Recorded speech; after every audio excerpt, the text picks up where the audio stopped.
हो गया है आपके तमाम सवालों के जवाब देने का। और हमारे साथ अब खास पेशकश में जुड़ भी गई हैं खास मेहमान सीएफपी पूनम रुंगटा हमारे साथ शो में जुड़ गई हैं। पूनम, स्वागत है आपका हमारी इस खास पेशकश में, जहां पर आपके साथ हम रुक करेंगे लोगों के फाइनेंशियल पोर्टफोलियो की ओर। और जिस तरह से हमने गिरावट का आलम देखा है बाजार में, आज तो खैर बाजार रिकवरी के साथ बंद हुआ है। इनफैक्ट हफ्ते का आखिरी दिन और इकलौता दिन जहां पर हमने बाजार को तेजी के साथ बंद होते हुए देखा है। बहरहाल फाइनेंशियल पोर्टफोलियो की जब बात करें तो अमूमन आप रोज उतार चढ़ाव को नहीं देखते हैं, लेकिन फिर भी क्या हमारे साथ हमारे दर्शक फोन लाइन पर हैं? तीरथ पटेल साहब,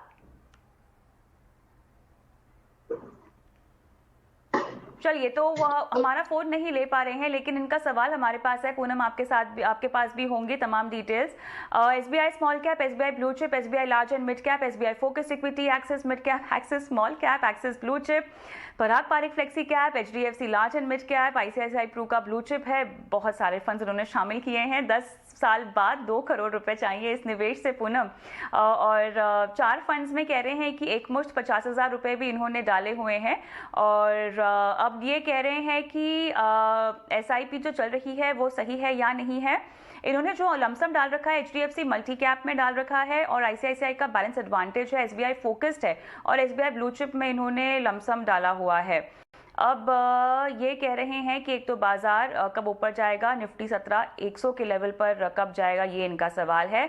और दूसरा है कि 11 फंड्स को लेकर रोज 14,500 का इनका निवेश है, वो कितना सही है। लंबा सवाल है थोड़ा, लेकिन हम इसको थोड़ा सा क्या निकालें पहले अपने फंड में से, उससे शुरू करते हैं। पूनम, देखिए कविता, जब भी हम पोर्टफोलियो बनाने की बात करते हैं for your what ever goals you have, उसके साथ एक टाइम होराइजन नक्की करते हैं, तो जो आपका पोर्टफोलियो है वो स्पेसिफिक होना चाहिए, उसमें रिपीटेशन ऑफ फंड स्टाइल्स नहीं होने चाहिए, diversification in terms of categories हम चाहते हैं। इन्होंने क्या किया है कि एक फंड हाउस के जैसे एसबीआई के 3 फंड ले लिए, एक्सिस के 3 फंड ले लिए, तो डाइवर्सिफिकेशन मुझे कम समझ में आ रहा है। और जो अमाउंट्स इन्होंने नक्की करी है बहुत ही छोटी छोटी लगा दी है, तो ये आपको मैनेज करना लॉन्ग टर्म में बहुत मुश्किल होगा और इसकी जरूरत नहीं है।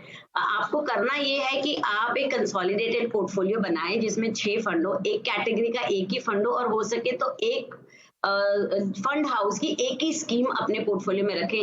जैसे कि आईसीआईसीआई अगर ब्लू चिप ले रहे हैं तो इन्हें और कोई आईसीआईसीआई की निवेश की बजाय ये एक्सिस का मिड कैप फंड ले सकते हैं जो बहुत अच्छा चल रहा है। उसके बाद पराग पारिक फ्लेक्सी कैप एक अलग कैटेगरी है, उसे ले सकते हैं। एसबीआई फोकस फंड के साथ बने रहे, और एसबीआई स्मॉल कैप, अगर आपको 2 फंड लेने हैं तो आप एसबीआई का स्मॉल कैप भी ले सकते हैं। तो आप diversification in styles of funds करें, ना कि जस्ट फंड हाउसेस के अंदर आप डाइवर्सिफिकेशन की तरफ देखें। कंसोलिडेट करिए और अमाउंट को हो सके तो एक जैसी रखिए, बिकॉज आपने बहुत छोटी छोटी अमाउंट्स 500 रुपए की एसआईपी लगा रखी है, it will be very difficult to manage. उसको कंसोलिडेट कर लीजिए, और जो आपने लमसम लगा रखे हैं वो ठीक है फंड्स, उसमें कंटिन्यू करिए। और जो 10 साल का टाइम होराइजन है उससे मुझे लगता है कविता कि ये जो इनका लक्ष्य है 2 करोड़ का, उसमें पहुंच पाना थोड़ा मुश्किल है।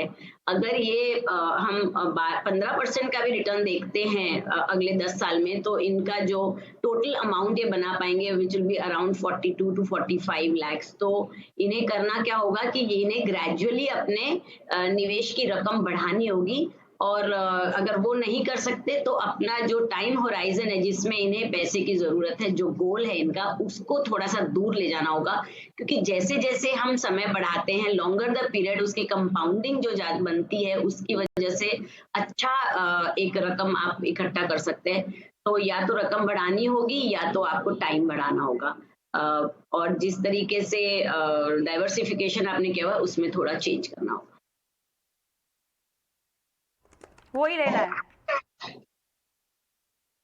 यहाँ पे आपने बखूबी समझाइश दी है, ये बदलाव करने होंगे। अगला सवाल मैं अंकुर आरएस का लूंगी, और इनका सवाल भी इनके पोर्टफोलियो को लेकर ही है। इन्होंने वेल्थ क्रिएशन के पर्पस से सवाल भेजा है और पूछ रहे हैं फंड सिलेक्शन सही है या नहीं है। टाटा डिजिटल इंडिया है, एक्सिस स्मॉल कैप है, एक्सिस ब्लू चिप है, क्वांट टैक्स प्लान है, पराग पारिक का फ्लेक्सी कैप है इनके पास। अब इन्होंने 8,500 की जो एसआईपी शुरू कर रखी है, इसमें क्या बदलाव करने चाहिए पूनम? इनका अच्छा डाइवर्सिफाइड पोर्टफोलियो लग रहा है कविता। टाटा डिजिटल फंड एक टेक्नोलॉजी फंड है, अच्छा फंड है, फिर स्मॉल कैप है, ब्लू चिप है और इनके पास फ्लेक्सी कैप भी है। इनमें ही अपनी निवेश जारी रखें और आगे बढ़ के जैसे जैसे ये इनकी एज बढ़ेगी और इन्हें because is just 26 years of age और रिटायरमेंट को अभी 34 साल दूर है, तो इसमें जैसे जैसे वो निवेश बढ़ाएंगे मुझे लगता है एटलीस्ट 20 to 25% इन्हें हर साल बढ़ाना चाहिए अपने पोर्टफोलियो में एसआईपी की रकम को। तो आगे चल के ये और तरह के फंड्स इसमें निवेश कर सकते हैं, जैसे मल्टी कैप फंड ले सकते हैं, एक फोकस फंड इसमें जोड़ सकते हैं। तो इस तरीके से अपने पोर्टफोलियो को और ज्यादा डाइवर्सिफाई करें और धीरे धीरे आगे बढ़े। तो इनकी रकम है 8500।